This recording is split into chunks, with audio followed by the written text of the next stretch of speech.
let's talk about the crypto market, because right now it feels like a total battlefield. You've got the bulls on one side, absolutely convinced we are on the brink of a massive historic altcoin rally. And on the other side, you have the bears looking at the charts and saying, nope, the party's already over. In this explainer, we're going to break down both sides of this epic debate to help you figure out what's really going on.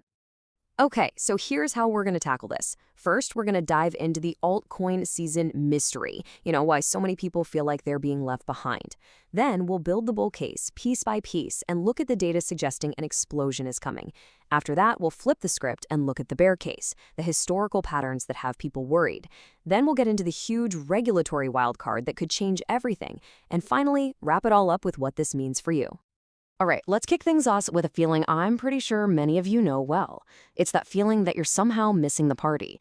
You see all the headlines screaming altcoin season, but you look at your portfolio and it's not telling that same story. Let's dig into why that is.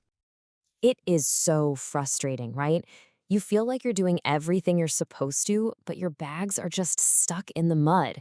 Meanwhile, you go online and it seems like everyone is celebrating this huge altcoin season. It's enough to drive you crazy, but here's the thing. You are not alone. There's a really good reason why so many people are feeling this way. So here's the problem. Those altcoin season indicators that get everyone so hyped up, they're kind of flawed.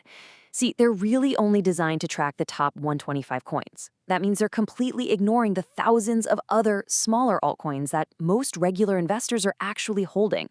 It's like trying to judge the health of the entire ocean by only looking at a few whales. It just doesn't give you the full picture. But what if I told you that wasn't the real story? What if the altcoin season we've seen so far is just the opening act? In this next section, we're going to dive into the data-driven case for why the real main event could be just around the corner. The bullish formula is actually super simple. Think about it like a huge summer blockbuster movie. First, you need a massive marketing campaign to get everybody's attention, right? You need the hype. Then, once everyone is talking about it, the movie comes out and the investment, the ticket sales, come flooding in. It's the exact same principle in crypto. First, you get the attention, then you get the investment. So what's going to be the marketing campaign for this next potential altcoin season? Well, the bulls are pointing to three massive potential catalysts. First, the approval of spot altcoin ETFs, which would just open the floodgates for mainstream investors. Second, the passing of something called the Clarity Act, which would finally bring some regulatory certainty. And third, a potential innovation exemption from the SEC, which could spark a whole new wave of projects. And get this, all three of these could potentially hit in the next few months. And here's why those catalysts could be so incredibly powerful. The timing looks perfect. The broader economic environment is shifting. You've got the Fed cutting interest rates, you have small cap stocks trying to break out, and the US dollar is getting weaker. I mean, it is the textbook perfect storm for risk assets like altcoins to just take off.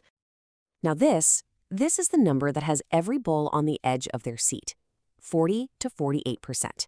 That's the historical magic zone for Bitcoin dominance. When Bitcoin's share of the market falls into that range, it's like a starting gun goes off. Capital just flows out of Bitcoin and goes looking for a new home in altcoins. And if you look at the charts right now, we are getting very, very close. So let's sum up the bull case. You have a perfect storm of positive catalysts, a fantastic macro backdrop, and a key technical indicator that is just about to flash green. Some analysts are going so far as to call this a Goldilocks supercycle, a rare, maybe once-in-a-generational opportunity. It's an incredibly compelling story, but is it the right one? Okay, now we have to hear from the other side, the bears, and they are not buying any of this hype. They say they've seen this movie before, and they're pretty sure they know how it ends. For them, the argument is simple. History is screaming caution. You know that old saying in finance, right? The four most dangerous words are, "This time is different." Well, that's the heart of the bear case. They see all this excitement, all this bullishness, and they're worried everyone's forgetting the lessons of the past and making the exact same mistakes all over again. The first piece of evidence from the bears is just a simple calendar check. As of right now, the current Bitcoin cycle has been running for pretty much the exact same amount of time as the last one. And if you believe in these 4-year cycles, well, that means time's up. A major correction could be due. And hey, remember that huge Santa Claus rally everyone was so sure about back in 2021? Yeah, it never actually happened. In fact, for most altcoins, the market went the complete opposite direction, leaving a lot of people disappointed. The bears are worried that history is about to repeat itself. And the red flags for the bulls just keep stacking up. For one, Fed rate cuts. Historically, the market actually tends to drop while they're cutting. Plus, a lot of the big technical indicators are showing bearish divergences, just like they did at the 2021 top. And the US dollar, its chart looks a lot more like it did after the last rally, not before it. It's a whole trifecta of warning signs. So, who's right? The bulls with their perfect storm or the bears with their history lessons? Well, the truth is, there are a couple of huge wild cards in play that could tip the scales either way. And the biggest one is regulation. Okay, first up is the Russell 2000. Think of this index as the canary in the coal mine for the altcoin market. It tracks small-cap stocks, and historically, when the Russell does well, altcoins tend to do well. So both bulls and bears are watching this index like a hawk. If it breaks out, bulls will cheer. If it fails, the bears might be right. And now for the big one, the Clarity Act. This is potentially the most important piece of crypto regulation in US history. It's designed to finally answer that billion-dollar question that's been hanging over the industry for years. Who's in charge here? The SEC or the CFTC? Getting a clear answer would be an absolute game changer. But here's what's so fascinating. The Clarity Act is a total double-edged sword. One path leads to a future of regulatory clarity, innovation, and huge institutional investment. That's the bull case. But the other path, well, it could lead to a future where the big TradFi banks take control, becoming the very gatekeepers that crypto was designed to get away from. The stakes really could not be higher. So what is an investor supposed to do with all this?